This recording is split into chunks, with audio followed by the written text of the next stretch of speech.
The Gospel of Matthew.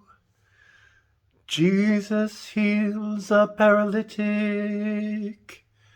and getting into a boat, he crossed over and came to his own city.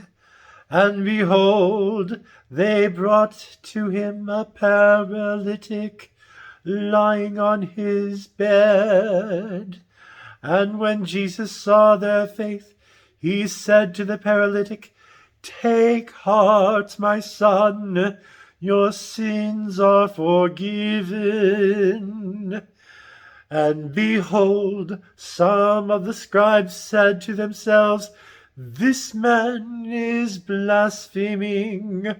But Jesus, knowing their thoughts, said, "Why do you think evil in your hearts?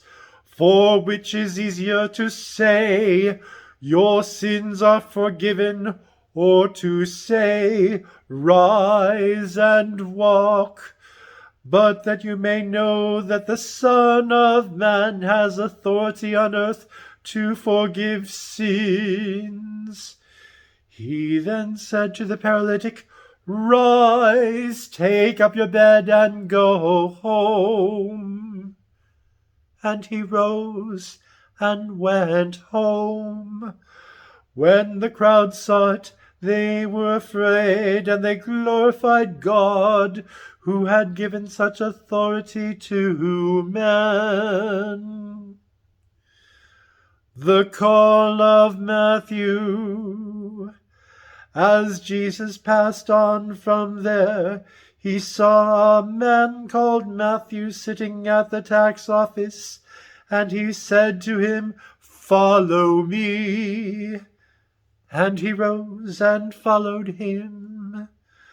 And as he sat at the table in the house, behold, many tax collectors and sinners came and sat down with Jesus and his disciples.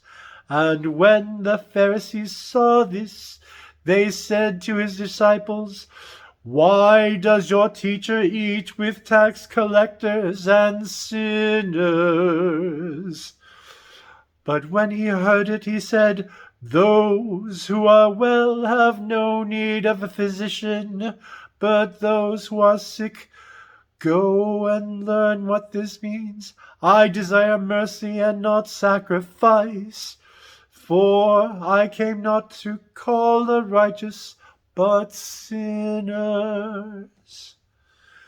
The question about fasting.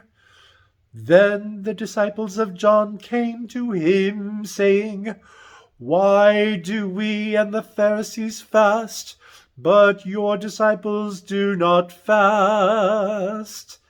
And Jesus said to them, "Can the wedding guests mourn as long as the bridegroom is with them?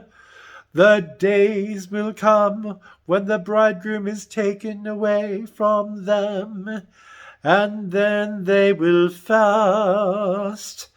And no one puts a piece of unshrunk cloth on an old garment, for the patch tears away from the garment, and a worse tear is made.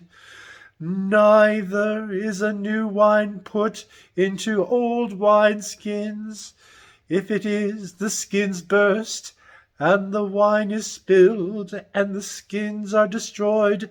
But new wine is put into fresh wineskins, and so both are preserved. A girl is restored to life, and a woman is healed. While he was thus speaking to them, behold, a ruler came in and knelt before them, saying, "My daughter has just died, but come and lay your hand on her, and she will live." And Jesus rose and followed him with his disciples.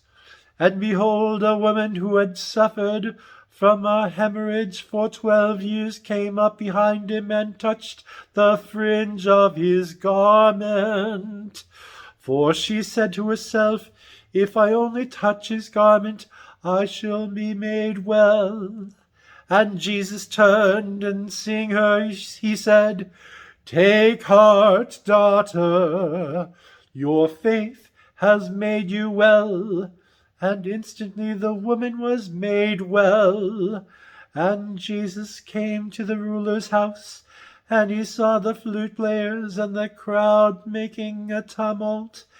He said, "Depart, for the girl is not dead, but sleeping." And they laughed at him. But when the crowd had been put aside, he went in and took her by the hand, and the girl rose. And the report of this went through all that district. Jesus heals 2 blind men. And as Jesus passed on from there, 2 blind men followed him, crying, "Have mercy on us, Son of David."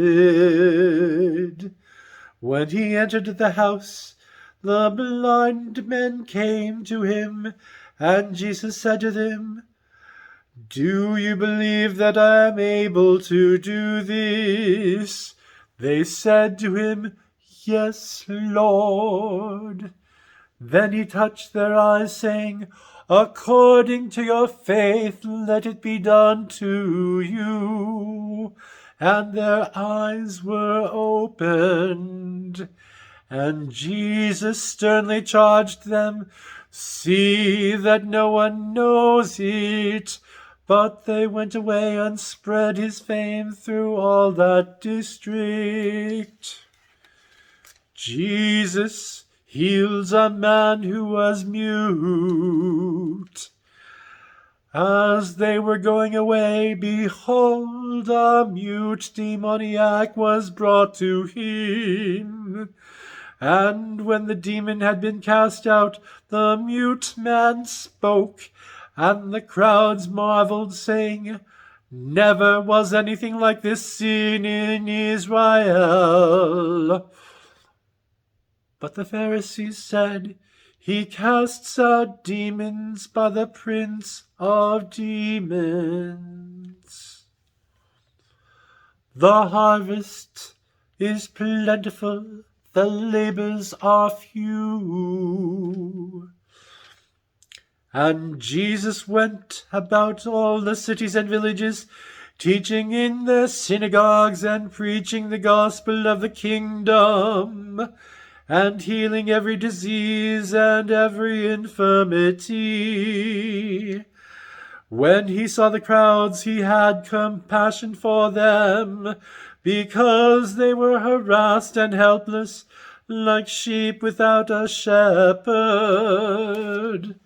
Then he said to his disciples, "The harvest is plentiful, but the laborers are few.